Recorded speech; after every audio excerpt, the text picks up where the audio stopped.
ಪುಸ್ತಕ ಜನನ ಮರಣಗಳಾಚೆ page number 29 chapter ಐಹಿಕ ಗ್ರಹಗಳಿಂದ ವಿಮೋಚನೆ.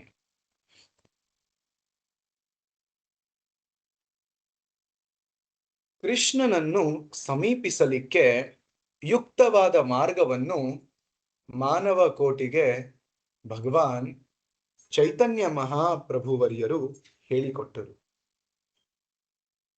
ಚೈತನ್ಯರ ಮೊಟ್ಟ ಮೊದಲ ಶಿಷ್ಯ ರೂಪ ಗೋಸ್ವಾಮಿ ಅವರು ಆ ಮಾರ್ಗವನ್ನು ಹಿಡಿದು ನಡೆದರು. ಕೃಷ್ಣನನ್ನು ಸಮೀಪಿಸಲಿಕ್ಕೆ ಯುಕ್ತವಾದ ಮಾರ್ಗವನ್ನು ಮಾನವ ಕೋಟಿಗೆ ಭಗವಾನ್ ಚೈತನ್ಯ ಮಹಾಪ್ರಭುವರಿಯರು ಹೇಳಿಕೊಟ್ಟರು. ಚೈತನ್ಯ ಮಹಾಪ್ರಭು ಶ್ರೀ ಕೃಷ್ಣ ಸ್ವತಃ ಯಾವಾಗ ಯುಗ ಧರ್ಮದ ಪ್ರಚಾರಕ್ಕೆ ಬರ್ತಾರೆ ಅವರೇ ಶ್ರೀ ಚೈತನ್ಯ ಮಹಾಪ್ರಭು. ಶ್ರೀ ಕೃಷ್ಣ ಚೈತನ್ಯ ರಾಧಾ ಕೃಷ್ಣ ನ ಹೇ ಅನ್ಯ. ಚೈತನ್ಯ ಮಹಾಪ್ರಭು ಯಾರು ಅಂದ್ರೆ ರಾಧಾ, ಶ್ರೀಮತಿ ರಾಧಾರಾಣಿ ಮತ್ತೆ ಶ್ರೀ ಕೃಷ್ಣ ಇವರಿಬ್ಬರು ಕೂಡಿದಾಗ ಯಾವ ಅವತಾರ ಆಗುತ್ತೋ ಅದೇ ಶ್ರೀ ಚೈತನ್ಯ ಮಹಾಪ್ರಭು ಅವರ ಅವತಾರ. ಚೈತನ್ಯರು ಬಂದಿದ್ದು ಭಗವಂತನ ಮತ್ತೆ ಶ್ರೀಮತಿ ರಾಧಾರಾಣಿ ಕೂಡಿದಾಗ ಈ ಅವತಾರ ಬರುವಂತಹ ಉದ್ದೇಶ ಏನು ಅಂದ್ರೆ ಭಗವಾನ್ ಕೃಷ್ಣನನ್ನ ಸಮೀಪಿಸಲಿಕ್ಕೆ ಯುಕ್ತವಾದ ಮಾರ್ಗವನ್ನು ಮಾನವ ಕುಲಕ್ಕೆ ಕೊಡುವುದಕ್ಕೋಸ್ಕರ. ಚೈತನ್ಯರ ಮೊಟ್ಟ ಮೊದಲ ಶಿಷ್ಯ ರೂಪ ಗೋಸ್ವಾಮಿ. ನಾವೆಲ್ಲರೂ ಕೇಳಿದೀವಿ ಷಡ್ ಗೋಸ್ವಾಮಿಯರು ಅಂತ, ಅಂದ್ರೆ ವೃಂದಾವನದ 6 ಗೋಸ್ವಾಮಿಯರು. ಈ 6 ಗೋಸ್ವಾಮಿಯರು ಚೈತನ್ಯ ಮಹಾಪ್ರಭುವರ ಈ ಸಂಕೀರ್ತನ ಆಂದೋಲನವನ್ನ, ಭಕ್ತಿ ಯೋಗದ ಪಂಥವನ್ನ ಎಲ್ಲ ಕಡೆ ಹರಡ್ತಾರೆ. ಇವರು ಭಕ್ತಿ ಯೋಗದ ಮೇಲೆ ಹಲವಾರು ಶಾಸ್ತ್ರಗಳನ್ನ ಬರೀತಾರೆ, ಹಲವಾರು ಭಜನೆಗಳನ್ನ ಬರೀತಾರೆ. ಮತ್ತೆ ಅವರ ಕಾಲದ ಶ್ರೇಷ್ಠ ಸ್ಕಾಲರ್ಸ್ ಆಗಿದ್ರು ಈ ಷಡ್ ಗೋಸ್ವಾಮಿಗಳು. ಶ್ರೀ ರೂಪ ಗೋಸ್ವಾಮಿ, ಶ್ರೀ ಸನಾತನ ಗೋಸ್ವಾಮಿ, ಶ್ರೀ ಗೋಪಾಲ ಭಟ್ಟ ಗೋಸ್ವಾಮಿ, ಶ್ರೀ ರಘುನಾಥ ಭಟ್ಟ ಗೋಸ್ವಾಮಿ, ಶ್ರೀ ಜೀವ ಗೋಸ್ವಾಮಿ, ಈ ರೀತಿ ರಘುನಾಥ ದಾಸ ಗೋಸ್ವಾಮಿ ಮತ್ತೆ ಶ್ರೀ ಜೀವ ಗೋಸ್ವಾಮಿ, ಈ ರೀತಿ 6 ಶ್ರೇಷ್ಠ ಚೈತನ್ಯ ಮಹಾಪ್ರಭುವರ ಶಿಷ್ಯರು ಗೋಸ್ವಾಮಿ ಎಂದು ಬಿರುದು ಪಡಿತಾರೆ. ಗೋಸ್ವಾಮಿ ಅಂದ್ರೆ ಒಂದು, ನಮ್ಮಲ್ಲಿ ನಾವು ನೋಡ್ತೀವಿ ಎಷ್ಟೋ ಕಡೆ ಜನರ ಕೆಲಸದ ಪ್ರಕಾರ ಅವರಿಗೆ ಒಂದು ಅಡ್ಡ ಹೆಸರು ಸಿಗುತ್ತೆ. ಮತ್ತೆ ಆ ಒಂದು ಜನರೇಷನ್ ಹೋದ್ಮೇಲೆ ಅವರೆಲ್ಲ ಸಕ್ಸೆಸರ್ಸ್ ಅಂದ್ರೆ ಆ ಕುಲದಲ್ಲಿ ಹುಟ್ಟಿದವರು ಎಲ್ಲರೂ ಕೂಡ ಅದೇ ಒಂದು ಅಡ್ಡ ಹೆಸರನ್ನ ಹಿಡ್ಕೊಂಡು ಅವರ ಜೀವನ ನಡೆಸ್ತಾರೆ. ಅದೇ ರೀತಿ ನಾವು ವೃಂದಾವನಕ್ಕೆ ಹೋದ್ರೆ ಗೋಸ್ವಾಮಿಯರು ಅಂತ ತುಂಬಾ ಜನ ನಮ್ಗೆ ನೋಡ್ಲಿಕ್ಕೆ ಸಿಗ್ತಾರೆ. ಅವರ ಹೆಸರಲ್ಲೇ ಕೊನೆಗೆ ಗೋಸ್ವಾಮಿ ಅಂತ ಬರುತ್ತೆ. ಆದ್ರೆ ಈ ರೂಪ ಗೋಸ್ವಾಮಿ, ಸನಾತನ ಗೋಸ್ವಾಮಿ, ಈ 6 ಜನ ಮಹಾಪ್ರಭು ಅವರ ಶಿಷ್ಯಂದರು, ಇವರು ಆ ರೀತಿಯ ಗೋಸ್ವಾಮಿಗಳು ಅಲ್ಲ. ಇವರು ಈ 6 ಜನ ಗೋಸ್ವಾಮಿಯರು ನಿಜವಾದ ಗೋಸ್ವಾಮಿಯರು. ಇದಕ್ಕೆ ನಾವು ಗೋಸ್ವಾಮಿ ಪದದ ಅರ್ಥವನ್ನ ತಿಳ್ಕೋಬೇಕು. ಗೋಸ್ವಾಮಿ, ಗೋ ಅಂದ್ರೆ ಇದಕ್ಕೆ 2 ಅರ್ಥ ಇದೆ. ಗೋ ಅಂದ್ರೆ ಒಂದು ಆಕಳು, ಹಸು, ಅಥವಾ ಗೋ ಅಂದ್ರೆ ಇಂದ್ರಿಯಗಳು. ಈ ಶಬ್ದದಲ್ಲಿ ಗೋಸ್ವಾಮಿ ಅಂದ್ರೆ ಗೋ ಪದದ ಅರ್ಥ ಇಂದ್ರಿಯಗಳು ಎಂದು ಅರ್ಥ. ಮತ್ತೆ ಇಂದ್ರಿಯಗಳು ಅಂದ್ರೆ ಬರೀ ಪಂಚ ಇಂದ್ರಿಯಗಳು ಅಲ್ಲ, ಇಂದ್ರಿಯಗಳು ಮತ್ತೆ ಆ ಇಂದ್ರಿಯಗಳ ಒಡೆಯ ಸೇರಿ ಗೋ ಆಗತ್ತೆ. ಇಂದ್ರಿಯಗಳ ಒಡೆಯ ಯಾರು? ಮನಸ್ಸು. ಗೋ ಸ್ವಾಮಿ. ಸ್ವಾಮಿ ಅಂದ್ರೆ ಯಾರು ಕಂಟ್ರೋಲ್ ಮಾಡ್ತಾನೆ, ಯಾರು ಹತೋಟಿಯಲ್ಲಿಟ್ಕೋತಾನೆ, ಯಾರು ಒಡೆಯನಾಗಿರ್ತಾನೆ ಅವನಿಗೆ ಸ್ವಾಮಿ ಎಂದು ಕರೆಯುತ್ತಾರೆ. ಗೋಸ್ವಾಮಿ ಅಂದ್ರೆ ಯಾರು ಮನಸ್ಸನ್ನ ಹಿಡಿದು ಎಲ್ಲಾ ಇಂದ್ರಿಯಗಳು ತನ್ನ ಹತೋಟಿಯಲ್ಲಿ ಇಟ್ಕೋತಾರೋ ಅವರಿಗೆ ಗೋಸ್ವಾಮಿ ಎಂದು ಹೇಳ್ತಾರೆ. ಯಾರು ಮನಸ್ಸು ಮತ್ತೆ ಇಂದ್ರಿಯಗಳನ್ನ ತಮ್ಮ ಹತೋಟಿಯಲ್ಲಿ ಇಟ್ಕೋತಾರೋ ಅವರಿಗೆ ಗೋಸ್ವಾಮಿ ಎಂದು ಕರೆಯುತ್ತಾರೆ. ಇಂದ್ರಿಯಗಳ ಒಡೆಯ, ಮನಸ್ಸು ಮತ್ತೆ ಇಂದ್ರಿಯಗಳನ್ನ ಹತೋಟಿಯಲ್ಲಿ ಇಟ್ಕೊಂಡವರು. ಚೈತನ್ಯನ ಮೊಟ್ಟ ಮೊದಲ ಶಿಷ್ಯ ರೂಪ ಗೋಸ್ವಾಮಿಯವರು ಆ ಮಾರ್ಗವನ್ನು ಹಿಡಿದು ನಡೆದರು. ರೂಪ ಗೋಸ್ವಾಮಿ ಅವರೇ ಶ್ರೀ ಚೈತನ್ಯ ಮಹಾಪ್ರಭುಗೆ ಮೊದಲನೇ ಸಲ ಭೇಟಿಯಾದಾಗ ಅವರಿಗೆ ದಂಡವತ್ ಪ್ರಣಾಮ ಹಾಕ್ತಾರೆ.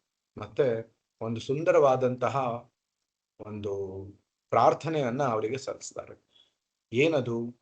ನಮೋ ಮಹಾವದಾನ್ಯಾಯ ಕೃಷ್ಣ ಪ್ರೇಮ ಪ್ರದಾಯತೆ ಕೃಷ್ಣಾಯ ಕೃಷ್ಣ ಚೈತನ್ಯ ನಾಮ್ನೆ ಗೌರತ್ವಿಷೇ ನಮಃ. ಚೈತನ್ಯ ಮಹಾಪ್ರಭು ಯಾರು ಅಂತ ಈ ಒಂದು ಪ್ರಾರ್ಥನೆಯಲ್ಲಿ ರೂಪ ಗೋಸ್ವಾಮಿಯವರು ಹೇಳ್ತಾರೆ. ಚೈತನ್ಯ ಮಹಾಪ್ರಭು ಯಾರು ಅಂದ್ರೆ ನಮೋ ಮಹಾವದನ್ಯಾಯ. ನಮೋ ಅಂದ್ರೆ ನಮಃ, ನನ್ನ ನಮಸ್ಕಾರಗಳು. ಯಾರಿಗೆ? ಮಹಾವದಾನ್ಯಾಯ. ವದಾನ್ಯ ಅಂದ್ರೆ ತುಂಬಾ ಉದಾರ ಭಾವದವರು. ಮಹಾವದಾನ್ಯಾಯ ಅಂದ್ರೆ ಅತೀ ಉದಾರ ಭಾವದವರು. ಈ ಉದಾರ ಭಾವವನ್ನ ಎಲ್ಲಿ ತೋರಿಸ್ತಾ ಇದ್ದಾರೆ ಅವರು? ಈ ಉದಾರ ಭಾವವನ್ನ ಇಟ್ಕೊಂಡು ದ ಮೋಸ್ಟ್ ಮ್ಯೂನಿಫಿಸೆಂಟ್, ಈ ಉದಾರ ಭಾವದಿಂದ ಚೈತನ್ಯ ಮಹಾಪ್ರಭು ಏನ್ ಮಾಡ್ತಾ ಇದ್ದಾರೆ? ಕೃಷ್ಣ ಪ್ರೇಮ ಪ್ರದಾಯತೆ, ಕೃಷ್ಣ ಪ್ರೇಮವನ್ನ ಕೊಡ್ತಾ ಇದ್ದಾರೆ. ಯಾವುದು ಹಿಂದಿನ ಯಾವ ಅವತಾರ ಕೂಡ ಈ ಮಾನವ ಕುಲಕ್ಕೆ ಕೊಟ್ಟಿರಲಿಲ್ಲವೋ ಅಂತಹ ಕೃಷ್ಣ ಪ್ರೇಮವನ್ನ ಶ್ರೀ ಚೈತನ್ಯ ಮಹಾಪ್ರಭು ಅವರು ತಮ್ಮ ಮಹಾವದಾನ್ಯ ಭಾವದಿಂದ ಹಂಚ್ತಾ ಇದ್ದಾರೆ. ನಮೋ ಮಹಾವದಾನ್ಯಾಯ ಕೃಷ್ಣ ಪ್ರೇಮ ಪ್ರದಾಯತೆ. ಆದ್ರೆ ಯಾರವರು? ಮೂಲತಃ ಚೈತನ್ಯ ಮಹಾಪ್ರಭು ಯಾರು? ಕೃಷ್ಣಾಯ ಕೃಷ್ಣ ಚೈತನ್ಯ. ಅವರು ಸ್ವತಃ ಕೃಷ್ಣನೇ, ಅವರೇ ಕೃಷ್ಣ. ಆದ್ರೆ ಇವಾಗ ಅವರ ಹೆಸರು, ಈ ರೂಪದಲ್ಲಿ ಅವರ ಹೆಸರು ಕೃಷ್ಣ ಚೈತನ್ಯ ಅಂತ. ಕೃಷ್ಣಾಯ ಕೃಷ್ಣ ಚೈತನ್ಯ ನಾಮ್ನೇ, ಈ ನಾಮದಿಂದ, ಈ ಹೆಸರಿನಿಂದ ಅವರು ಕರೆಯಲ್ಪಡ್ತಾರೆ ಈ ಅವತಾರದಲ್ಲಿ. ಗೌರತ್ವಿಷೇ ನಮಃ. ಮತ್ತೆ ಈ ಅವತಾರದಲ್ಲಿ ಅವರ ಮೈ ಬಣ್ಣ ಕೃಷ್ಣನ ತರ, ಯಾಕಂದ್ರೆ ಅವರೇ ಕೃಷ್ಣ ಅಂದ ಮೇಲೆ ಅವರ ಮೈ ಬಣ್ಣ ಕಪ್ಪಾಗಿರ್ಬೇಕಿತ್ತು, ಹೌದಲ್ವಾ? ಆದ್ರೆ ಈ ಅವತಾರದಲ್ಲಿ ಅವರ ಮೈ ಬಣ್ಣ ಕಪ್ಪಾಗಿರುವುದಿಲ್ಲ. ಅವರ ಮೈ ಬಣ್ಣ ಗೌರವರ್ಣ ಆಗಿರ್ತದೆ. ಗೌರ ಅಂದ್ರೆ ಮೋಲ್ಟನ್ ಗೋಲ್ಡ್, ಅಂದ್ರೆ ಅತಿ ಶುದ್ಧವಾದಂತಹ ಸುವರ್ಣದ ಬಣ್ಣ ಹೇಗಿರ್ತದೋ ಆ ರೀತಿಯ ಬಣ್ಣ, ಮೈ ಬಣ್ಣ ಇತ್ತು ಶ್ರೀ ಚೈತನ್ಯ ಮಹಾಪ್ರಭು. ಇದು ರೂಪ ಗೋಸ್ವಾಮಿಯವರು ಅವರಿಗೆ ಮಾಡುವಂತಹ ಪ್ರಾರ್ಥನೆ. ರೂಪ ಗೋಸ್ವಾಮಿಯವರಾದರೂ ಮಹಮ್ಮದೀಯ ದೊರೆಯೊಬ್ಬನ ಸರಕಾರದಲ್ಲಿ ಸಚಿವರಾಗಿದ್ದರು. ಆದರೂ ಅವರು ಗುರು ಚೈತನ್ಯರ ಶಿಷ್ಯರಾಗಲು ಸರಕಾರದ ನೌಕರಿಯನ್ನು ಬಿಟ್ಟರು. ಭಗವಾನ್ ಚೈತನ್ಯರನ್ನು ಕಾಣಲು ರೂಪ ಗೋಸ್ವಾಮಿಯವರು ಮೊಟ್ಟ ಮೊದಲ ಸಲ ಹೋದಾಗ ಪ್ರಭುವರಿಯರ ಸನ್ನಿಧಿಗೆ ಈ ಕೆಳಗಣ ಪದ್ಯವನ್ನು ನಿವೇದಿಸಿದರು. ನಮೋ ಮಹಾವದಾನ್ಯಾಯ ಕೃಷ್ಣ ಪ್ರೇಮ ಪ್ರದಾಯತೆ ಕೃಷ್ಣಾಯ ಕೃಷ್ಣ ಚೈತನ್ಯ ನಾಮ್ನೇ ಗೌರತ್ವಿಷೇ ನಮಃ. ಬೇರೆಲ್ಲಾ ಅವತಾರಗಳನ್ನು ಮೀರಿಸಿದ ಉದಾತ್ತ ಅವತಾರಿ ಪರಮ ಪ್ರಭು ಶ್ರೀ ಕೃಷ್ಣ ಚೈತನ್ಯರಿಗೆ ನಾನು ನನ್ನ ಗೌರವ ಪೂರ್ವಕ ನಮಸ್ಕಾರಗಳನ್ನು ಸಮರ್ಪಿಸುವೆ. ಏಕೆಂದರೆ ಇದುವರೆಗೆ ಯಾರೂ ನೀಡದಿದ್ದ ಕೃಷ್ಣ ಪ್ರೇಮವನ್ನು ಪ್ರಭುವರಿಯರು ಬಹು ಉದಾರವಾಗಿ ಹಂಚುತ್ತಿದ್ದಾರೆ. ಹೇಗೆ ಹಂಚುತ್ತಿದ್ದಾರೆ ಕೃಷ್ಣ ಪ್ರೇಮ? ಅದಕ್ಕೆ ಒಂದೇ ಒಂದು ಅವಶ್ಯಕತೆ ಇದೆ. ಏನು ಅಂದ್ರೆ, ನಾವು ಆ ಚೈತನ್ಯ ಮಹಾಪ್ರಭು ಅವರು ಹೇಳಿದ ಹಾಗೆ ಭಗವಂತನ ನಾಮಸ್ಮರಣೆ ಮಾಡಬೇಕು. ಹರೇ ಕೃಷ್ಣ ಕೃಷ್ಣ ಕೃಷ್ಣ ಹರೇ ಹರೇ, ಹರೇ ರಾಮ ರಾಮ ರಾಮ ಹರೇ ಹರೇ ಅಂತ ಭಗವಂತನ ಈ ಹರೇ ಕೃಷ್ಣ ಮಹಾಮಂತ್ರದ ಉಚ್ಚಾರಣೆ ಮಾಡಿದಾಗ ಚೈತನ್ಯ ಮಹಾಪ್ರಭುವರು ನಮಗೆ ಈ ಕೃಷ್ಣ ಪ್ರೇಮವನ್ನ ದಯಪಾಲಿಸ್ತಾರೆ. ನಿತ್ಯ ಸಿದ್ಧ ಕೃಷ್ಣ ಪ್ರೇಮ ಸಾಧ್ಯ ಕಭುನಾಯ್ ಶ್ರವಣಾಧಿ ಶುದ್ಧ ಚಿತ್ತೆ ಕರೆಯೇ ಉದಯ. ನಿತ್ಯ ಸಿದ್ಧ ಕೃಷ್ಣ ಪ್ರೇಮ, ಈ ಕೃಷ್ಣ ಪ್ರೇಮ ಯಾರೋ ನಮಗೆ ನಮ್ಮ ಹೃದಯದ ಒಳಗಡೆ ಹೊರಗಡೆಯಿಂದ ಹಾಕ್ಬೇಕು ಅಂತ ಇಲ್ಲ. ಇದು ಆಗಲೇ ನಮ್ಮ ಹೃದಯದ ಒಳಗೆ ಶಾಶ್ವತವಾಗಿ ನೆಲೆಸಿದೆ. ಕೃಷ್ಣ ಪ್ರೇಮ, ಕೃಷ್ಣದ ಬಗ್ಗೆ ಇರುವಂತಹ ಒಲವು, ಕೃಷ್ಣದ ಬಗ್ಗೆ ಇರುವಂತಹ ಭಕ್ತಿ ನಮ್ಮ ಹೃದಯದಲ್ಲಿ ಆಗಲೇ ಇದೆ. ಇದನ್ನ ಹೊಸದಾಗಿ ಯಾರೋ ಹೊರಗಡೆಯಿಂದ ತಂದು ಹಾಕಬೇಕು ಅಂತೂ ಇಲ್ಲ. ಇದನ್ನ ಈ ಹರೇ ಕೃಷ್ಣ ಮಹಾಮಂತ್ರದ ಜಪವನ್ನು ಮಾಡುವುದರಿಂದ ಈ ಪ್ರೇಮದ ಉದಯ ಆಗುತ್ತೆ. ನಿತ್ಯ ಸಿದ್ಧ ಅಂದ್ರೆ ನಿತ್ಯವಾಗಿಯೂ ಸಿದ್ಧವಾದಂತಹ ಈ ಕೃಷ್ಣ ಪ್ರೇಮ, ನಿತ್ಯ ಸಿದ್ಧ ಕೃಷ್ಣ ಪ್ರೇಮ ಸಾಧ್ಯ ಕಭುನಾಯಿ. ಬೇರೆ ಯಾವುದೋ ಎಕ್ಸ್ಟರ್ನಲಿ ಆರ್ಟಿಫಿಷಿಯಲ್ ವೇದಿಂದ ಅದನ್ನು ನಾವು ಸಿದ್ಧಪಡಿಸ್ಲಿಕ್ಕೆ ಆಗುವುದಿಲ್ಲ. ಹೇಗೆ ಸಿದ್ಧ ಆಗುತ್ತೆ? ಶ್ರವಣಾದಿ ಶುದ್ಧ ಚಿತ್ತೆ. ಶ್ರವಣ ಅಂದ್ರೆ ಭಗವಂತನ ನಾಮಸ್ಮರಣೆಯ, ಭಗವಂತನ ನಾಮಗಳನ್ನ ಶ್ರವಣ ಮಾಡುವುದು. ಶ್ರವಣಾದಿ ಶುದ್ಧ ಚಿತ್ತೆ. ಯಾವಾಗ ಭಗವಂತನ ನಾಮವನ್ನ ಶ್ರವಣ ಮಾಡ್ತೀವಿ, ಅದಕ್ಕೋಸ್ಕರ ನಾವು ಜಪ ಮಾಡ್ತಿರ್ಬೇಕಾದ್ರೆ ಹೇಳ್ತೀವಿ, ನಾವು ಯಾವ ಮಂತ್ರವನ್ನ ಉಚ್ಚಾರ ಮಾಡ್ತೀವಿ ಹರೇ ಕೃಷ್ಣ ಅಂದಾಗ ಆ ಹರೇ ಕೃಷ್ಣವನ್ನ ನಾವು ಸರಿಯಾಗಿ ಕೇಳಿಸ್ಕೋಬೇಕು ಅಂತ.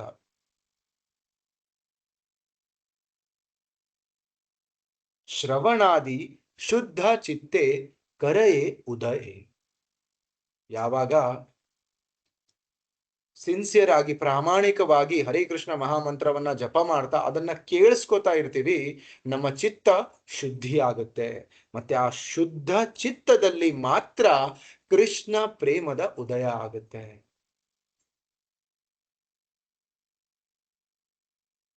ಅಂತಹ ಕೃಷ್ಣ ಪ್ರೇಮವನ್ನ, ಅಂತಹ ಕೃಷ್ಣ ಪ್ರೇಮ ಕೊಡುವಂತಹ ಹರೇ ಕೃಷ್ಣ ಮಹಾಮಂತ್ರವನ್ನ ಶ್ರೀ ಚೈತನ್ಯ ಮಹಾಪ್ರಭು ಅವರು ತುಂಬಾ ಉದಾರವಾಗಿ ಹಂಚುತ್ತಿದ್ದಾರೆ.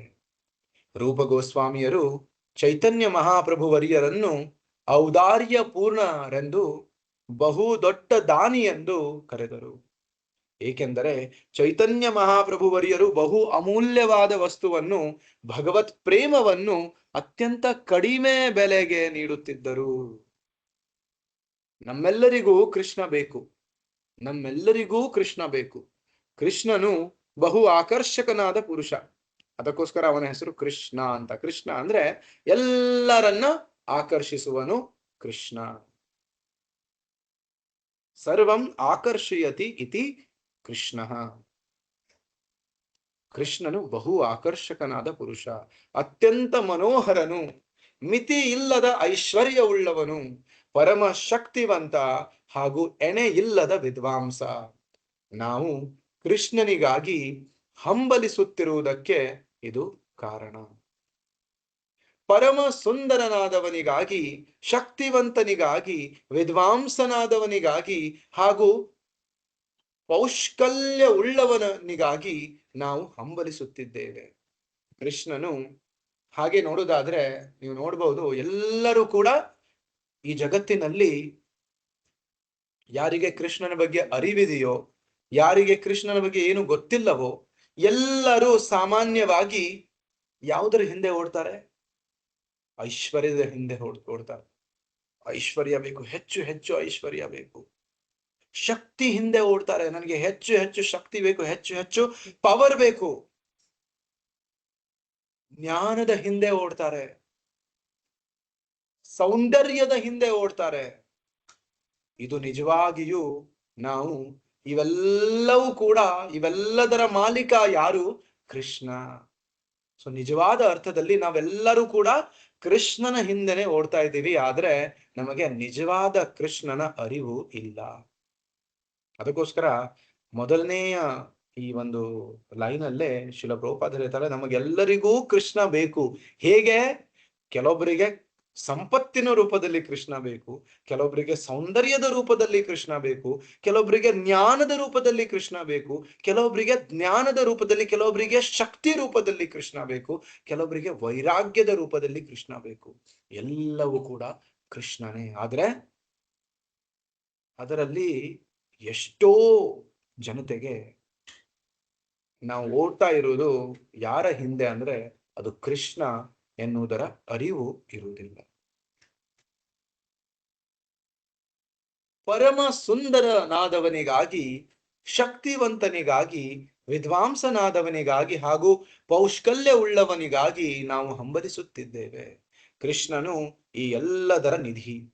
ಆದ್ದರಿಂದ ನಾವು ನಮ್ಮ ಚಿತ್ತವನ್ನು ಅವನೆಡೆಗೆ ಹರಿಸುವುದಷ್ಟನ್ನು ಮಾತ್ರ ಮಾಡಬೇಕಾಗಿದೆ. ಹಾಗೆ ಮಾಡಿದ್ದಾದರೆ ನಮಗೆ ಸರ್ವಸ್ವವು ಲಭ್ಯವಾಗುತ್ತದೆ. ಎಲ್ಲವೂ ನಮಗೆ ಬೇಕಾದ ಪ್ರತಿಯೊಂದು ಎಲ್ಲವೂ ನಮಗೆ ಬೇಕಾದ ಪ್ರತಿಯೊಂದೂ ಲಭ್ಯವಾಗುತ್ತದೆ. ಕೃಷ್ಣ ಪ್ರಜ್ಞೆಯ ಪ್ರಕ್ರಿಯೆಯಿಂದ ನಮ್ಮ ಹೃದಯಾಂತರಾಳದ ಅಪೇಕ್ಷೆಗಳು ಏನಿವೆಯೋ ಅವೆಲ್ಲವೂ ಈಡೇರುತ್ತವೆ. ನಾವು ನಮ್ಮ ಶಕ್ತಿಯನ್ನ, ನಮ್ಮ ಬುದ್ಧಿಯನ್ನ ಕೃಷ್ಣ ಪ್ರಜ್ಞಾವಂತರಾಗ್ಲಿಕ್ಕೆ ಉಪಯೋಗಿಸಬೇಕು ವಿನ ಈ ಜಗತ್ತಿನಲ್ಲಿ ಇರುವಂತಹ ಅಶಾಶ್ವತ ವಸ್ತುಗಳ ಹಿಂದೆ, ಅಶಾಶ್ವತ ಸಂಪತ್ತಿನ ಹಿಂದೆ, ಅಶಾಶ್ವತ ಸೌಂದರ್ಯದ ಹಿಂದೆ, ಶಕ್ತಿಯ ಹಿಂದೆ ಹೋಗಲು ಅದನ್ನ ಉಪಯೋಗಿಸಬಾರದು. ಒಂದು ವೇಳೆ ಕೃಷ್ಣ ಪ್ರಜ್ಞೆಯ ಹಿಂದೆ ಅದನ್ನ ಬಳಸಿದ್ರೆ ನಮ್ಮ ಎಲ್ಲಾ ಇಚ್ಛೆಗಳು, ನಮ್ಮ ಹೃದಯ ಅಂತರದಲ್ಲಿರುವಂತಹ ಎಲ್ಲಾ ಅಪೇಕ್ಷೆಗಳು ಪೂರೈಕೆ ಆಗ್ತಾವೆ ಅಂತ ಶ್ರೀಲ ಪ್ರಭುಪಾದರು ಹೇಳ್ತಾರೆ.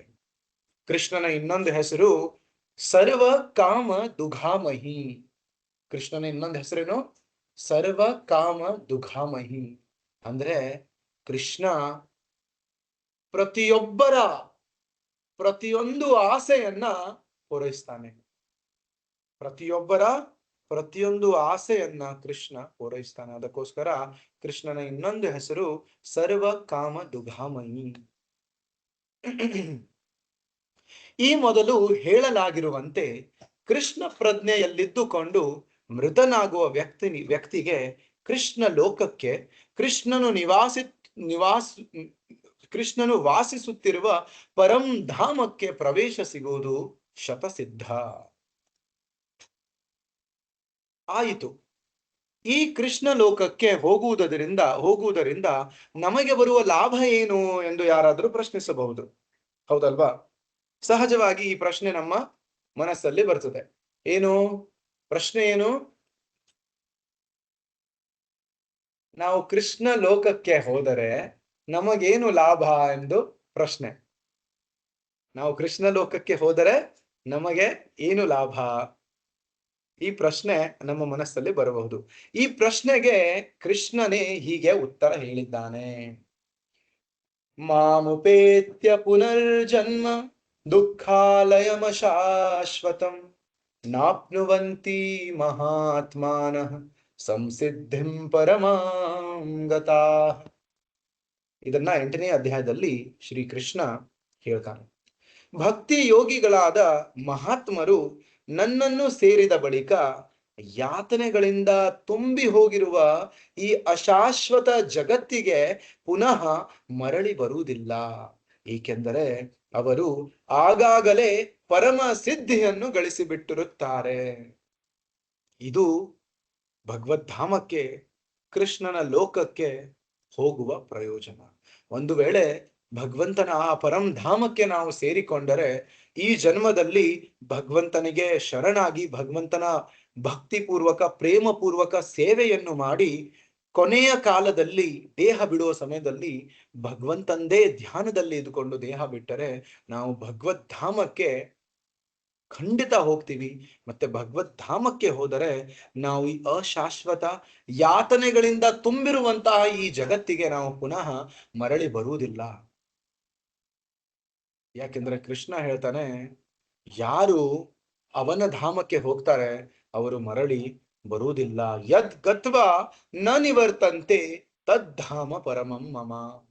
ನನ್ನ ಪರಂ ಧಾಮ ಹೇಗಿದೆ ಅಂದ್ರೆ ಯಾರು ಅಲ್ಲಿಗೆ ಹೋಗ್ತಾರೋ ಅವರು ಮರಳಿ ಈ ಭೂಲೋಕಕ್ಕೆ ಅಥವಾ ಈ ಭೌತಿಕ ಲೋಕಕ್ಕೆ ಈ ಅಶಾಶ್ವತವಾದಂತಹ ಭಯದಿಂದ, ಕ್ರೋಧದಿಂದ,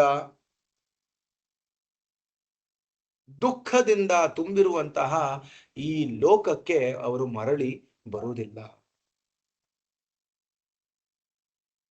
ಈ ಐಹಿಕ ಜಗತ್ತು ದುಃಖಾಲಯಂ ಎಂದು ಕೃಷ್ಣ ಹೇಳ್ತಾನೆ. ದುಃಖಾಲಯಂ, ಆಲಯ ಅಂದ್ರೆ ಏನು? ಆಲಯ ಅಂದ್ರೆ ಮನೆ ಅಥವಾ ವಾಸಿಸುವಂತಹ ಜಾಗ. ಕೃಷ್ಣ ಹೇಳ್ತಾನೆ ಈ ಜಗತ್ತು ಏನಂದ್ರೆ ದುಃಖಾಲಯಂ, ಇದು ಯಾತನೆಗಳ ತವರು ಮನೆ ಎಂದು ಶ್ರೀಕೃಷ್ಣ ಒತ್ತಿ ಹೇಳಿದ್ದಾನೆ. ಹಾಗಿದ್ದಲ್ಲಿ ಈ ಜಗತ್ತನ್ನು ಸುಖಕರವಾದ ಸ್ಥಳವನ್ನಾಗಿ ಮಾಡುವುದೆಂತು? ವೈಜ್ಞಾನಿಕ ಮುನ್ನಡೆ ಎನ್ನುವ ಹೆಸರಿನಿಂದ ಕರೆಸಿಕೊಳ್ಳುವ ಉದ್ಯಮದಿಂದ ಈ ಜಗತ್ತನ್ನು ಸುಖಮಯವಾಗಿ ಮಾಡಲು ಬರುವುದೇ? ನಾವು ನೋಡ್ತೀವಿ ಬಹಳಷ್ಟು ಟೆಕ್ನಾಲಜಿ ಡೆವಲಪ್ ಆಗ್ತಾ ಇದೆ, ಎಲ್ಲಾ ಗೆಜೆಟ್ಸ್ಗಳು ಸ್ಮಾರ್ಟ್ ಗೆಜೆಟ್ಸ್ ಆಗ್ತಾ ಇದ್ದಾವೆ. ಇವೆಲ್ಲದರಿಂದ ನೀವು ಈ ನಮ್ಮ ಪ್ರೆಸೆಂಟ್ ನಾವು ಇರುವಂತಹ ಈ ಕಾಲವನ್ನ ಒಂದು 30 ವರ್ಷ ಹಿಂದೆ ಅಥವಾ 40 ವರ್ಷ ಹಿಂದೆ ಅಥವಾ 50 ವರ್ಷ ಹಿಂದಿನ ಒಂದು ಕಾಲಕ್ಕೆ ನೀವು ಕಂಪೇರ್ ಮಾಡಿದರೆ ನಿಮ್ಗೆ ಅರ್ಥ ಆಗುತ್ತೆ, ನಾವು ನಿಜವಾಗ್ಲೂ ಕೂಡ ನಮ್ಮ ಸುಖ ಪ್ರಾಪ್ತಿಯಲ್ಲಿ ಮುಂದೆ ವರ್ದಿದೀವೋ ಅಥವಾ ಹಿಂದೆ ಹೋಗಿದೀವೋ ಅಂತ ನಮಗೆ ಗೊತ್ತಾಗುತ್ತೆ. ನಮ್ಮ ಚಿಕ್ಕ ವಯಸ್ಸಿನಲ್ಲೇ ಈ ಸ್ಮಾರ್ಟ್ ಗ್ಯಾಜೆಟ್ಸ್ ಗಳು ಇರ್ಲಿಲ್ಲ, ಸ್ಮಾರ್ಟ್ ಫೋನ್ಸ್ ಇರ್ಲಿಲ್ಲ, ಸ್ಮಾರ್ಟ್ ಕಂಪ್ಯೂಟರ್ಸ್ ಇರ್ಲಿಲ್ಲ, ಸ್ಮಾರ್ಟ್ ವಾಚಸ್ ಇರ್ಲಿಲ್ಲ, ಆದ್ರೂ ಕೂಡ ಜೀವನ ನಡೀತಾ ಇತ್ತು. ಎಷ್ಟೊಂದು ವೈಜ್ಞಾನಿಕ ಉಪಕರಣಗಳು ಇರ್ಲಿಲ್ಲ, ಎಷ್ಟೋ ಡಾಕ್ಟರ್ಸ್ ಹತ್ರ ಬೇರೆ ಬೇರೆ ವಿಧಾನಗಳು, ಬೇರೆ ಬೇರೆ ಮಾಡರ್ನ್ ಟೆಕ್ನಾಲಜಿ ಇರಲಿಲ್ಲ, ಆದ್ರೂ ಕೂಡ ಜನರು ಬದುಕ್ತಾ ಇದ್ರು. ಆದ್ರೂ ಕೂಡ ಹೇಳ್ತಾರೆ, ಇವಾಗ ಏನು ನಾವು ಸುಖ ಪಡಿತಾ ಇದ್ದೀವೋ ಇವೆಲ್ಲಗಳನ್ನ ಟೆಕ್ನಾಲಜಿಯನ್ನ ಇಟ್ಕೊಂಡು, ಆಧುನಿಕ ತಂತ್ರಜ್ಞಾನವನ್ನ ಇಟ್ಕೊಂಡು ನಮ್ಮ ಪೂರ್ವಜರು ಇದಕ್ಕಿಂತ ಇನ್ನೂ ಜಾಸ್ತಿ ಚೆನ್ನಾಗಿಯೇ ಆನಂದವನ್ನ ಪಡ್ತಾ ಇದ್ರು. ಸೊ ಈ ವೈಜ್ಞಾನಿಕ ತಂತ್ರಜ್ಞಾನ ನಮಗೆ ನಮ್ಮ ದುಃಖವನ್ನ ಜಾಸ್ತಿ ಮಾಡಿದೆ ವಿನ ಅದು ಸುಖವನ್ನ ಜಾಸ್ತಿ ಮಾಡಿಲ್ಲ. ವೈಜ್ಞಾನಿಕ ತಂತ್ರಜ್ಞಾನದಿಂದ, ಡೆವಲಪ್ಮೆಂಟ್ ಇಂದ, ಟೆಕ್ನಾಲಜಿಕಲ್ ಡೆವಲಪ್ಮೆಂಟ್ ಇಂದ ಏನಾಗಿದೆ, ಹೊಸ ಹೊಸ ನ್ಯೂಕ್ಲಿಯರ್ ಬಾಂಬ್ ಸೃಷ್ಟಿ ಆಗ್ತವೆ. ಅದರಿಂದ ಒಂದು ದೇಶ ಇನ್ನೊಂದು ದೇಶದ ಮೇಲೆ ದಾಳಿ ಮಾಡಿ ಸಾಮಾನ್ಯ ಜನರನ್ನ ಕೂಡ ಸಾಯಿಸ್ತಾನೆ. ಹೊಸ ಹೊಸ ರೋಗಗಳು ಬರ್ತಾ ಇದ್ದಾವೆ. ಬೇರೆ ಬೇರೆ ಕೆಮಿಕಲ್ಸ್, ರಸಾಯನಗಳನ್ನ ಬೇರೆ ಬೇರೆ ಆಹಾರ ಪದಾರ್ಥಗಳಲ್ಲಿ ಬಳಸುವುದರಿಂದ ಬೇರೆ ಬೇರೆ ರೀತಿಯ ರೋಗಗಳು ಬರ್ತಾ ಇದ್ದಾವೆ. ಈ ಸ್ಮಾರ್ಟ್ಸ್ ಗ್ಯಾಜೆಟ್ಸ್ ಇವೆಲ್ಲ ನಡೆಯುವುದು ರೇಡಿಯೇಷನ್ಸ್ ಮೇಲೆ. ಈ ರೇಡಿಯೇಷನ್ಸ್ ಇಂದ, ಈ ರೇಡಿಯೇಷನ್ಗಳು ನಮ್ಮ ದೇಹಕ್ಕೆ ಒಳಗಡೆ ಸೇರಿದಾಗ ಅದು ಇನ್ನೂ ಬೇರೆ ರೋಗಗಳು ಸೃಷ್ಟಿ ಮಾಡ್ತವೆ. ಈ ರೀತಿ ನಮ್ಮ ದುಃಖ ಹೆಚ್ಚಾಗಿದೆ ವಿನ ಕಡಿಮೆ ಅಂತೂ ಆಗಿಲ್ಲ.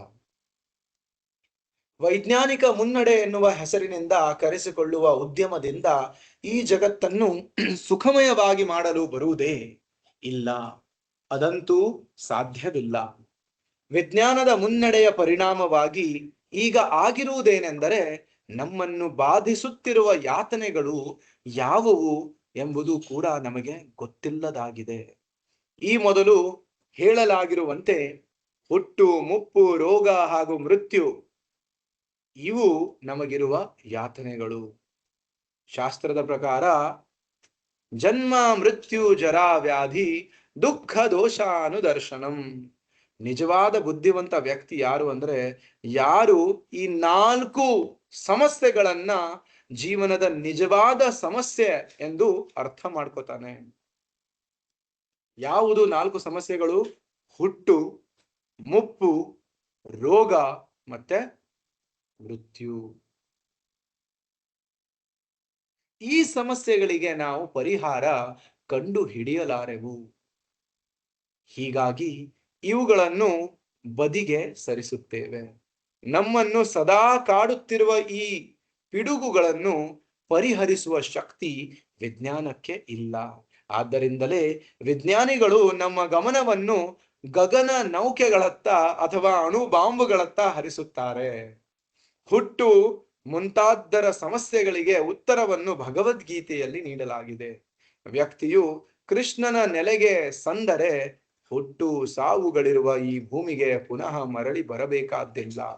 ಈ ಜಗತ್ತು ಯಾತನಾಮಯವಾದುದು ಎಂಬುದನ್ನು ನಾವು ಅರ್ಥ ಮಾಡಿಕೊಳ್ಳಲು ಪ್ರಯತ್ನಿಸಬೇಕು.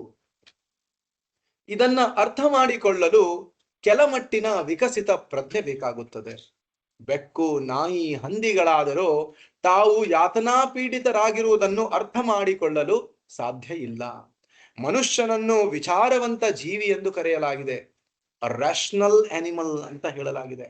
ಈ ಯಾತನಾಮಯ ಸ್ಥಿತಿಯಿಂದ ಹೇಗೆ ಪಾರಾಗಬೇಕು ಎಂಬುದನ್ನು ಆಲೋಚಿಸುವಂತೆ ಮಾಡುವ ಬದಲು ಅವನ ಮೃಗೀಯ ಆಸಕ್ತಿಗಳನ್ನು ಕೊಳ್ಳುವ ಸಲುವಾಗಿ ಮನುಷ್ಯನ ಈ ವಿಚಾರವಂತಿಕೆಯನ್ನು ಕೊಳ್ಳಲಾಗುತ್ತಿದೆ. ಮನುಷ್ಯನಿಗೆ ಉನ್ನತವಾದಂತಹ ಭಗವಂತ ಬುದ್ಧಿ ಕೊಟ್ಟಿದ್ದಾನೆ. ಆ ಬುದ್ಧಿಯನ್ನ ಈ 4 ನಿಜವಾದ ಸಮಸ್ಯೆಗಳಿಂದ ಹೇಗೆ ಪಾರಾಗಬೇಕು ಎಂದು ವಿಚಾರ ಮಾಡುವ ಬದಲಿ ಆ ಉನ್ನತವಾದಂತಹ ಬುದ್ಧಿಯನ್ನ ಬಳಸಿಕೊಂಡು ಮೂರ್ಖ ಮನುಷ್ಯ ಇವತ್ತು ಬರೇ ನಾನು ಹೇಗೆ ಚೆನ್ನಾಗಿ ತಿನ್ನಬೇಕು, ಹೇಗೆ ಚೆನ್ನಾಗಿ ಮಲಗಬೇಕು, ಹೇಗೆ ಚೆನ್ನಾಗಿ ಲೈಂಗಿಕ ಕ್ರಿಯೆಯನ್ನ ಮಾಡಬೇಕು, ಹೇಗೆ ನನ್ನನ್ನು ನಾನು ಸಂರಕ್ಷಿಸಿಕೊಳ್ಳಬೇಕು ಎನ್ನುವುದರ ಬಗ್ಗೆ ಮಾತ್ರ ವಿಚಾರ ಮಾಡ್ತಾ ಇದ್ದಾನೆ. ಇವೆಲ್ಲವೂ ಕೂಡ ಚೆನ್ನಾಗಿ ತಿನ್ನುವುದು, ಚೆನ್ನಾಗಿ ಮಲಗುವುದು, ಚೆನ್ನಾಗಿ ಲೈಂಗಿಕ ಕ್ರಿಯೆಯಲ್ಲಿ ತೊಡಗುವುದು, ಚೆನ್ನಾಗಿ ತನ್ನನ್ನ ತಾವು ಕಾಪಾಡಿಕೊಳ್ಳುವುದು, ಇವೆಲ್ಲ ಮೃಗೀಯ ಆಸಕ್ತಿಗಳು. ಮೃಗೀಯ ಅಂದ್ರೆ ಒಬ್ಬ ಪ್ರಾಣಿಯ ಆಸಕ್ತಿಗಳು. ಒಬ್ಬ ಪ್ರಾಣಿಗೆ ಏನು, ಚೆನ್ನಾಗಿ ತಿನ್ಲಿಕ್ಕೆ ಸಿಕ್ಕಿದ್ರೆ ಸಾಕು, ಚೆನ್ನಾಗಿ ಮಲಗಲಿಕ್ಕೆ ಸಿಕ್ಕಿದ್ರೆ ಸಾಕು, ಮತ್ತೆ ತಮ್ಮನ್ನ ತಾವು ಕಾಪಾಡ್ಕೊಳ್ಳಿಕ್ಕೆ ಆದ್ರೆ ಸಾಕು. ಇದು ಒಂದು ಪ್ರಾಣಿಯ ಆಸಕ್ತಿ. ಮನುಷ್ಯ ಕೂಡ ಎಷ್ಟೋ ದೊಡ್ಡ ವಿಜ್ಞಾನಿ ಆದ್ರೂ, ಎಷ್ಟೋ ದೊಡ್ಡ ಸಂಪತ್ತನ್ನ ಪಡೆದ್ರು, ಎಷ್ಟೋ ದೊಡ್ಡ ಉಪಾಧಿಯನ್ನ ಪಡೆದ್ರು ಕೂಡ ಕೊನೆಗೆ ಆ ಮನುಷ್ಯ ಈ 4ರಲ್ಲಿ ಮಾತ್ರ ಸೀಮಿತ ಆಗಿರ್ತಾನೆ. ಆಹಾರ, ನಿದ್ರಾ, ಭಯ, ಮೈಥುನಂಚ ಸಾಮಾನ್ಯಮೇತತ್ ಪಶುಭಿರ್ನರಾಣ. ತನ್ನಲ್ಲಿಗೆ ಬಂದವನು ಯಾತನೆಗಳನ್ನು ಅನುಭವಿಸಲು ಮರಳಿ ಈ ಜಗತ್ತಿಗೆ ಬರಬೇಕಾದಿಲ್ಲವೆಂದು ಇಲ್ಲಿ ಕೃಷ್ಣನು ಸ್ಫುಟವಾಗಿ ಹೇಳಿದ್ದಾನೆ. ಕೃಷ್ಣನಲ್ಲಿಗೆ ಬರುವ ಮಹಾತ್ಮರು ಬದ್ಧ ಬದುಕಿನ ಯಾತನೆಗಳಿಂದ ಜೀವಿಯನ್ನು ಪಾರು ಮಾಡಬಲ್ಲಂತಹ ಅತ್ಯುಚ್ಚ ಪರಿಪೂರ್ಣತೆಯನ್ನು ಗಳಿಸಿರುತ್ತಾರೆ. ಕೃಷ್ಣನಿಗೂ ಒಬ್ಬ ಸಾಮಾನ್ಯ ಮನುಷ್ಯನಿಗೂ ಇರುವ ವ್ಯತ್ಯಾಸಗಳಲ್ಲಿ ಒಂದೆಂದರೆ, ಸಾಮಾನ್ಯನು ಒಂದು ಸ್ಥಳದಲ್ಲಿ ಬರಬಲ್ಲ. ಸಾಮಾನ್ಯ ಮನುಷ್ಯನು ಒಂದು ಕಾಲಕ್ಕೆ ಒಂದು ಸ್ಥಳದಲ್ಲಿ ಬರಬಲ್ಲ. ಕೃಷ್ಣನು ಏಕಕಾಲಕ್ಕೆ ಇಡೀ ಬ್ರಹ್ಮಾಂಡದಲ್ಲಿ ಎಲ್ಲಿ ಬೇಕಾದರೂ ಇರಬಲ್ಲ. ಇದು ಭಗವಂತ ಮತ್ತೆ ನಮಗಿರುವಂತಹ ವ್ಯತ್ಯಾಸ. ಅದೇ ಹೊತ್ತಿನಲ್ಲಿ ಅವನ ಸ್ವಧಾಮದಲ್ಲೂ ಇರಬಲ್ಲ. ಕೃಷ್ಣನ ಶಕ್ತಿ ಹೇಗೆ ಅಂದ್ರೆ, ಅವನು ಸರ್ವವ್ಯಾಪಿ, ಅವನು ಸರ್ವಶಕ್ತ, ಅವನು ಸರ್ವಜ್ಞ, ಅವನು ಸರ್ವವ್ಯಾಪಿ. ಅಂದರೆ ಏಕಕಾಲಕ್ಕೆ ಅವನು ಈ ಇಹಲೋಕದಲ್ಲೂ ಇದ್ದಾನೆ, ಆ ಪರಲೋಕದಲ್ಲೂ ಇದ್ದಾನೆ. ಅವನ ಪರಂ ಧಾಮದಲ್ಲೂ ಕೂಡ ಕೃಷ್ಣ ಸಾಕ್ಷಾತ್ ಇದ್ದಾನೆ, ಮತ್ತೆ ಈ ಲೋಕದಲ್ಲೂ ಕೂಡ ಅವನು ಸಾಕ್ಷಾತ್ ಇದ್ದಾನೆ. ದಿವ್ಯ ಸಾಮ್ರಾಜ್ಯದಲ್ಲಿರುವ ಕೃಷ್ಣನ ಧಾಮವನ್ನು ಗೋಲೋಕ ವೃಂದಾವನ ಎಂದು ಕರೆಯುತ್ತಾರೆ. ಆ ಆಧ್ಯಾತ್ಮಿಕ ಜಗತ್ತಿನಲ್ಲಿ ಭಗವಂತನ ಪರಂ ಧಾಮಕ್ಕೆ ಗೋಲೋಕ ವೃಂದಾವನ ಎಂದು ಕರೆಯುತ್ತಾರೆ.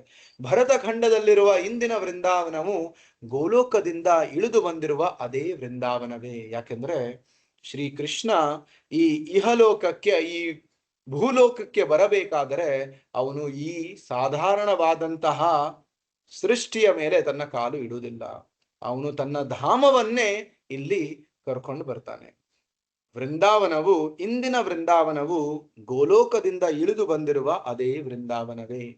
ಕೃಷ್ಣನು ತನ್ನದೇ ಅಂತರಂಗ ಶಕ್ತಿಯಿಂದ ಭೂಮಿಗೆ ಇಳಿದು ಬಂದಾಗ ಅವನ ಜೊತೆಗೆ ಅವನ ಧಾಮ ಅಥವಾ ಗ್ರಹಗಳು ಇಳಿದು ಬರುತ್ತವೆ. ಬೇರೆ ಮಾತುಗಳಲ್ಲಿ ಹೇಳುವುದಾದರೆ, ಕೃಷ್ಣನು ಈ ಭೂಮಿಗೆ ಇಳಿದು ಬಂದಾಗ, ಅಂದರೆ ವೃಂದಾವನಕ್ಕೆ ಬಂದಾಗ ಆ ನಿರ್ದಿಷ್ಟ ಪ್ರದೇಶದಲ್ಲೇ ಬಂದಿಳಿಯುತ್ತಾನೆ. ಹೀಗಿದ್ದರೂ ಕೃಷ್ಣನ ಧಾಮವು ವೈಕುಂಠ ಲೋಕಗಳೆಂಬ ಆ ದಿವ್ಯ ಸಾಮ್ರಾಜ್ಯದಲ್ಲೇ ಇರುತ್ತದೆ. ವೈಕುಂಠ ಲೋಕಗಳಲ್ಲಿನ ತನ್ನ ಧಾಮಕ್ಕೆ ಬಂದವನು ಮತ್ತೆ ಈ ಐಹಿಕ ಜಗತ್ತಿನಲ್ಲಿ ಹುಟ್ಟಬೇಕಾಗಿಲ್ಲ ಎಂದು ಕೃಷ್ಣನು ಈ ಶ್ಲೋಕದಲ್ಲಿ ಸಾರಿ ಹೇಳುತ್ತಾನೆ. ಹೀಗೆ ಪುನಃ ಹುಟ್ಟಬೇಕಾಗಿಲ್ಲದ ವ್ಯಕ್ತಿಯನ್ನು ಮಹಾತ್ಮನೆಂದು ಕರೆಯುತ್ತಾರೆ. ಪಾಶ್ಚಿಮಾತ್ಯ ಜಗತ್ತಿನಲ್ಲಿ ಮಹಾತ್ಮ ಎನ್ನುವ ಶಬ್ದವನ್ನು ಬಹುತೇಕ ಮಹಾತ್ಮ ಗಾಂಧಿಯವರಿಗೆ ಸಂಬಂಧಿಸಿದಂತೆ ಬಳಸಲಾಗುತ್ತದೆ. ಆದರೆ ಈ ಶಬ್ದವು ರಾಜಕೀಯ ಧುರೀಣನೊಬ್ಬನಿಗೆ ನೀಡಲಾಗುವ ಬಿರುದಲ್ಲ ಎಂಬುದನ್ನು ನಾವು ಅರ್ಥ ಮಾಡಿಕೊಳ್ಳಬೇಕು. ಪ್ರತಿಯಾಗಿ ಮಹಾತ್ಮ ಎನ್ನುವ ಶಬ್ದವನ್ನು ಕೃಷ್ಣ ಧಾಮವನ್ನು ಪ್ರವೇಶಿಸುವ ಹಕ್ಕುಳ್ಳ ಪ್ರಥಮ ಶ್ರೇಣಿಯ ಕೃಷ್ಣ ಪ್ರಜ್ಞಾವಂತರಿಗೆ ಅನ್ವಯಿಸಲಾಗುತ್ತದೆ. ಮಹಾತ್ಮನ ಪರಿಪೂರ್ಣತೆ ಈ ಪರಿಯದಾಗಿರುತ್ತದೆ. ತಮಗೆ ಲಭ್ಯವಾಗಿರುವ ಮನುಷ್ಯ ಜನ್ಮವನ್ನು ಹಾಗೂ ಪ್ರಕೃತಿ ದತ್ತ ಸೌಕರ್ಯಗಳನ್ನು ವ್ಯಕ್ತಿಗೆ ಒದಗಿ ಬರುವ ಹುಟ್ಟು ಸಾವುಗಳೆಂಬ ಚಕ್ರಾವರ್ತನದಿಂದ ಅವನ್ನು ಬಿಡಿಸಲು ಬಳಸುವುದೇ ಕೃಷ್ಣ ಪ್ರಜ್ಞಾವಂತರ ಧ್ಯೇಯ ಆಗಿರುತ್ತದೆ. ತನಗೆ ಯಾತನೆಗಳು ಬೇಡವೆಂಬುದು ವಿವೇಕಿಗೆ ತಿಳಿದೇ ಇರುತ್ತದೆ, ತುಂಬಾ ಸಹಜ. ಆದರೆ ಯಾತನೆಗಳಾದರೂ ಅವನ ಮೇಲೆ ಬಲವಂತದಿಂದ ಎರಗುತ್ತವೆ. ನಮಗೆ ಯಾತನೆಗಳು ಬೇಡ, ಈ ಮನುಷ್ಯ ಜೀವನದಲ್ಲಿ ನಾನು ಇದ್ದಾಗ ನನಗೆ ದುಃಖ ಬೇಡ ಅಂದರೂ ಕೂಡ ದುಃಖ ಬರುತ್ತದೆ. ಈ ಮೊದಲು ಹೇಳಿದಂತೆ ನಮ್ಮ ಮನಸ್ಸಿನ, ದೇಹದ ಪ್ರಾಕೃತಿಕ ಕಾರಣಗಳ ಹಾಗೂ ಇತರ ಜೀವಿಗಳು ನೀಡುವ ಉಳಪಟದ ದೆಸೆಯಿಂದ ನಾವು ಸದಾ ಯಾತನಾ ಪೀಡಿತ ಸ್ಥಿತಿಯಲ್ಲೇ ಇರುತ್ತೇವೆ. ಸದಾ ಕಾಲವು ಒಂದಲ್ಲ ಒಂದು ನೋವು ನಮ್ಮ ಮೇಲೆ ಬಂದೆರಗುತ್ತದೆ. ಈ ಐಹಿಕ ಜಗತ್ತನ್ನು ನಿರ್ಮಿಸಲಾಗಿರುವುದರ ಹಿಂದಿನ ಉದ್ದೇಶವೇ ನೋವು ಅಥವಾ ಯಾತನೆ. ತಮಗೆಲ್ಲರಿಗೂ ನಾನು ಕೇಳಿದ್ರೆ, ಈ ರಾಜ್ಯದಲ್ಲಿ ಅಥವಾ ಒಂದು ಜಿಲ್ಲೆಯಲ್ಲಿ ಜೈಲುಗಳನ್ನ ಯಾಕೆ ಮಾಡಿದ್ದಾರೆ ಅಂತ, ಇದಕ್ಕೆ ಉತ್ತರ ಏನು? ಜೈಲುಗಳನ್ನ ಯಾರು ಈ ಸರ್ಕಾರದ ನಿಯಮಗಳನ್ನ ಉಲ್ಲಂಘನೆ ಮಾಡಿದ್ದಾರೋ ಅವರಿಗೆ ಅಲ್ಲಿ ಒಳಗಡೆ ಹಾಕಿ ಅವರಿಗೆ ಒಳ್ಳೆಯ ಕಂಫರ್ಟ್ಸ್, ಅವರಿಗೆ ಸೇವೆ ಮಾಡ್ಲಿಕ್ಕೆ ಬಹಳಷ್ಟು ಜನರು ಇರ್ತಾರೆ, ಅವರ ಉಪಚಾರ ಮಾಡ್ಲಿಕ್ಕೆ, ಹಾಗಂತ ಜೈಲುಗಳನ್ನ ಸೃಷ್ಟಿಸಿದಾರ? ಅಥವಾ ಜೈಲುಗಳಲ್ಲಿ ಇಟ್ಟು ಅವರಿಗೆ ಯಾತನೆ ಕೊಟ್ಟು ಅವರು ಮತ್ತೆ ಒಳ್ಳೆಯ ನಾಗರಿಕರಾಗಬೇಕು ಅಂತ ಕಟ್ಟಿದ್ದಾರೆ? ಜೈಲುಗಳು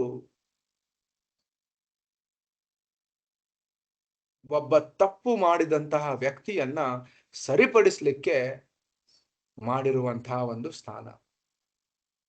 ಸೊ ಆ ಜೈಲಿಗೆ ಹೋದ ವ್ಯಕ್ತಿ ನಾನು ಅಲ್ಲಿ ಐಷಾ ಆರಾಮದಿಂದ ನಾನು ಇರ್ತೀನಿ ಎಂದು ಬಯಸ್ಲಿಕ್ಕೆ ಆಗುದಿಲ್ಲ. ಅಲ್ಲಿ ಸಿಗುವುದೇನೆ ಅವನಿಗೆ? ದುಃಖ. ಮನಸ್ಸಿಗೆ ಬಂದ ಹಾಗೆ ತಿನ್ಲಿಕ್ಕಾಗುದಿಲ್ಲ, ಮನಸ್ಸಿಗೆ ಬಂದ ಹಾಗೆ ಮಲಗ್ಲಿಕ್ಕಾಗುದಿಲ್ಲ, ಮನಸ್ಸಿಗೆ ಬಂದ ಹಾಗೆ ಸ್ವಯಂ ರಕ್ಷಣೆ ಮಾಡ್ಕೊಳ್ಲಿಕ್ಕೆ ಆಗುದಿಲ್ಲ. ಅಂತದ್ರಲ್ಲಿ ಬರೇ ದುಃಖವನ್ನೇ ಅವನು ಅನುಭವಿಸ್ತಾನೆ. ಅದೇ ರೀತಿ ಯಾರು ಭಗವಂತನ ನಿರ್ದೇಶನಗಳನ್ನ ಪಾಲನೆ ಮಾಡುವುದಿಲ್ಲವೋ, ಯಾರು ಭಗವಂತನನ್ನೇ ವಿರೋಧಿಸುತ್ತಾರೋ ಅಂಥವರಿಗೆ ಹೇಗೆ ಇಲ್ಲಿ ಗವರ್ಮೆಂಟ್ ಅನ್ನ ಅಥವಾ ಇಲ್ಲಿ ಇರುವಂತಹ ನಿಯಮಗಳನ್ನ, ಕಾನೂನಿನ ನಿಯಮಗಳನ್ನ ಯಾರು ಉಲ್ಲಂಘನೆ ಮಾಡ್ತಾರೆ ಅವರಿಗೆ ಜೈಲಿಗೆ ಹಾಕ್ತಾರೋ, ಅದೇ ರೀತಿ ಭಗವಂತನ ಕಾನೂನಿನ ನಿಯಮಗಳನ್ನ ಯಾರು ಉಲ್ಲಂಘಿಸುತ್ತಾರೆ ಅವರಿಗೆ ಈ ಭೌತಿಕ ಲೋಕದಲ್ಲಿ ಕಳಿಸ್ತಾರೆ. ಅದಕ್ಕೋಸ್ಕರ ಈ ಐಹಿಕ ಜಗತ್ತನ್ನು ನಿರ್ಮಿಸಲಾಗಿರುವುದರ ಹಿಂದಿನ ಉದ್ದೇಶವೇ ನೋವು ಮತ್ತೆ ಯಾತನೆ. ಯಾತನೆ ಇಲ್ಲದಿದ್ದರೆ ನಾವು ಕೃಷ್ಣ ಪ್ರಜ್ಞೆಯತ್ತ ಹೆಜ್ಜೆ ಇಡಲಾರೆವು. ಹಾಗೆ ನೋಡಿದರೆ ನಮ್ಮನ್ನು ಕೃಷ್ಣ ಪ್ರಜ್ಞೆಗೆ ಉನ್ನತಿಸಲು ಯಾತನೆಗಳು ಇಂಬು ಕೊಡುತ್ತವೆ. ಏಕಾಗಿಯಾದರೂ ನಮ್ಮ ಮೇಲೆ ನೋವನ್ನು ಬಲಾತ್ಕಾರದಿಂದ ಹೇರಲಾಗುತ್ತದೆ ಎಂದು ಬುದ್ಧಿವಂತರಾದ ವ್ಯಕ್ತಿಯು ಪ್ರಶ್ನೆ ಮಾಡುತ್ತಾರೆ. ಯಾಕಾದ್ರೂ ನನಗೆ ಈ ನೋವು ಸಿಗ್ತಾ ಇದೆ, ಯಾಕಾದ್ರೂ ನನಗೇ ಈ ಕಷ್ಟ ಸಿಗ್ತಾ ಇದೆ ಎಂದು ಒಬ್ಬ ಬುದ್ಧಿವಂತ ವ್ಯಕ್ತಿ ಪ್ರಶ್ನೆ ಮಾಡ್ತಾನೆ. ಹೀಗಿದ್ದು ನನಗೆ ನೋವು ಬಂದರೆ ಬಂದುಕೊಳ್ಳಲಿ, ಎಂಥದೋ ಒಂದು ಅಮಲೇರಿಸುವ ಪದಾರ್ಥವನ್ನು ಬಳಸಿ ಆ ನೋವನ್ನು ನುಂಗಿಕೊಂಡರಾಯಿತು ಅಷ್ಟೇ ಎಂಬುದು ಆಧುನಿಕ ನಾಗರಿಕತೆಗೆ ಸೇರಿದ ಜನ ಅವರ ಮನೋಧರ್ಮವಾಗಿದೆ. ಬುದ್ಧಿವಂತನು ಏನ್ ಪ್ರಶ್ನೆ ಮಾಡ್ತಾನೆ? ಈ ದುಃಖ, ಈ ಪ್ರಶ್ನೆ ನನಗೆ ಯಾಕೆ ಬರ್ತಾ ಇದೆ, ಈ ಈ ಈ ದುಃಖ ನನಗೆ ಯಾಕೆ ಬರ್ತಾ ಇದೆ ಅಂತ ಪ್ರಶ್ನೆ ಮಾಡ್ತಾನೆ ಬುದ್ಧಿವಂತನು. ಆದ್ರೆ ಈ ಆಧುನಿಕ ನಾಗರಿಕತೆಗೆ ಸೇರಿದ ಜನ ಏನ್ ಮಾಡ್ತಾರೆ, ಏನೋ ಒಂದು ದುಃಖ ಬರ್ತಾ ಇದೆ, ಅದನ್ನ ನಾನು ಸಹಿಸ್ಕೋತೀನಿ ಅಥವಾ ಅದಕ್ಕೆ ಏನಾದ್ರೂ ಉಪಾಯ ಮಾಡ್ಕೊಡ್ತೀನಿ, ಇವತ್ತಲ್ಲ ನಾಳೆ ಏನಾದ್ರೂ ಉಪಾಯ ಮಾಡ್ಕೊಂಡು ಹಾಗೇ ದುಃಖದಲ್ಲೇ ನಡ್ಕೊಂಡು ಹೋಗ್ತೀನಿ ಅಂತ ವಿಚಾರ ಮಾಡ್ತಾನೆ. ಆದರೆ ಅಮಲು ಇಳಿದ ತಕ್ಷಣ ಈ ತರ ಅದನ್ನ ಏನೋ ಒಂದು ಅಮಲು ಏರಿಸುವ ಪದಾರ್ಥವನ್ನ ಸೇವಿಸಿ ಅದನ್ನ ನಾನು ಮರ್ತು ಹೋಗ್ತೀನಿ ಅಂತ ಅನ್ಕೊಂಡು ಹೋಗ್ತಾನೆ. ಆದ್ರೆ ಆ ಅಮಲು ಇಳಿದ ತಕ್ಷಣ ಯಾತನೆಗಳು ಮತ್ತೆ ಕಾಣಿಸಿಕೊಳ್ಳುತ್ತವೆ. ನೀವು ಯಾರಾದ್ರೂ ಮದ್ಯಪಾನ ಮಾಡಿದವರನ್ನ ಕೇಳಿ, ಅವರಿಗೆ ಯಾರನ್ನಾದ್ರೂ ನೀವು ಕೇಳಿದ್ರೆ, ಯಾರು ಮದ್ಯಪಾನ ಮಾಡ್ತಾರೆ ಯಾರಿಗಾದ್ರೂ ಕೇಳಿ, ಅವರೆಲ್ಲರೂ ಕೂಡ ಒಂದೇ ಉತ್ತರ ಹೇಳ್ತಾರೆ. ಏನದು ಉತ್ತರ? ನನ್ನ ಜೀವನದಲ್ಲಿ ತುಂಬಾ ದುಃಖ ಇದೆ, ಅದನ್ನ ಮರಿಲಿಕ್ಕೆ ಆಗೋದಿಲ್ಲ ನನಗೆ, ಅದಕ್ಕೋಸ್ಕರ ನಾನು ಕುಡಿತೀನಿ ಅಂತಾನೆ ಹೇಳ್ತಾರೆ. ಯಾರು ಕೂಡ ನನ್ನ ಜೀವನದಲ್ಲಿ ತುಂಬಾ ಸುಖ ಇದೆ ಅಪ್ಪ, ಅದಕ್ಕೋಸ್ಕರ ಡೈಲಿ ಕುಡಿದು ಗಟರಲ್ಲಿ ಬೀಳ್ತಾ ಇದ್ದೀನಿ ಅಂತ ಯಾರು ಹೇಳೋದಿಲ್ಲ. ದುಃಖದಲ್ಲಿ ತೊಡಗಿದ್ದೀನಿ, ದುಃಖ ಮರಿಲಿಕ್ಕೆ ಆಗ್ತಾ ಇಲ್ಲ, ಅದಕ್ಕೋಸ್ಕರ ನಾನು ಕುಡಿತಾ ಇದ್ದೀನಿ ಅಂತ ಮಾತ್ರ ಹೇಳ್ತಾರೆ. ಆದ್ರೆ ರಾತ್ರಿ ಹೊತ್ತಿಗೆ ಕುಡಿತಾರೆ, ಬೆಳಿಗ್ಗೆ ಆ ಅಮಲು ಇಳಿದ ತಕ್ಷಣ ಅದೇ ದುಃಖ, ಅದೇ ಯಾತನೆಗಳು ಮತ್ತೆ ಕಾಣಿಸಿಕೊಳ್ತವೆ. ಕೃತಕ ಮಾದಕ ಪಾನೀಯಗಳ ಸಹಾಯದಿಂದ ನೋವಿಗೆ ಪರಿಹಾರ ಕಂಡುಕೊಳ್ಳುವುದು ಸಾಧ್ಯ ಇಲ್ಲ. ಕೃಷ್ಣ ಪ್ರಜ್ಞೆಯು ಅಂತಹ ಪರಿಹಾರ ನೀಡುತ್ತದೆ. ಪೇಜ್ ನಂಬರ್ 33ದಲ್ಲಿ ಇವತ್ತಿಗೆ ಮುಕ್ತಾಯ ಮಾಡೋಣ. ಏನಾದ್ರೂ ಪ್ರಶ್ನೆ ಇದ್ರೆ ಕೇಳಬಹುದು, ಇಲ್ಲ ಅಂದ್ರೆ